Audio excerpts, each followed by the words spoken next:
નમસ્કાર મિત્રો, વિડીયોમાં તમારું સ્વાગત છે। જી હા મિત્રો, અત્યારે હાલના મોટા અને મહત્વના સમાચાર સામે આવી રહ્યા છે। તો મિત્રો, સમાચારમાં વાત કરીએ તો હાલ મોટી દુર્ઘટના ઘટી। સિરમોર જિલ્લાના હરિપુરા ધારમાં એક ખાનગી બસ અકસ્માતમાં લગભગ 8 લોકોના મોત થયા છે અને અનેક લોકો ઘાયલ થયા છે। ઘાયલોને ઘટના સ્થળેથી બહાર કાઢવામાં આવી રહ્યા છે અને બચાવ કામગીરી ચાલુ છે।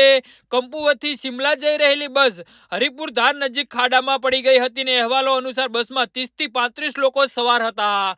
જી હા મિત્રો, ઘટના સ્થળે ચીસો ગુંજી ઉઠી હતી અને અકસ્માત એટલો ભયાનક હતો કે બસનો બુકડો બોલાઈ ગયો હતો। સિરમોરના પોલીસ અધ્યક્ષ નિશ્ચિતસિંહ ગેનીએ જણાવ્યું હતું કે કુપથી શિમલા જઈ ખાનગી બસ સિરમોર જિલ્લાના હરિપુર ધાર નજીક રસ્તા પરથી ઉતરી જતા 9 લોકોના મોત થયા છે અને મૃત્યુઆંક વધી શકે છે। બસમાં 30 થી 35 લોકો સવાર હતા। વધુ માહિતીની રાહ જોવાઈ રહી છે। જી હા મિત્રો, તો આના વિશે તમારું શું કહેવું છે તો નીચે મારી કમેન્ટ બોક્સમાં જરૂરથી જણાવજો અને અમારી YouTube ચેનલને સબસ્ક્રાઇબ કરવાની ભૂલતા નહીં।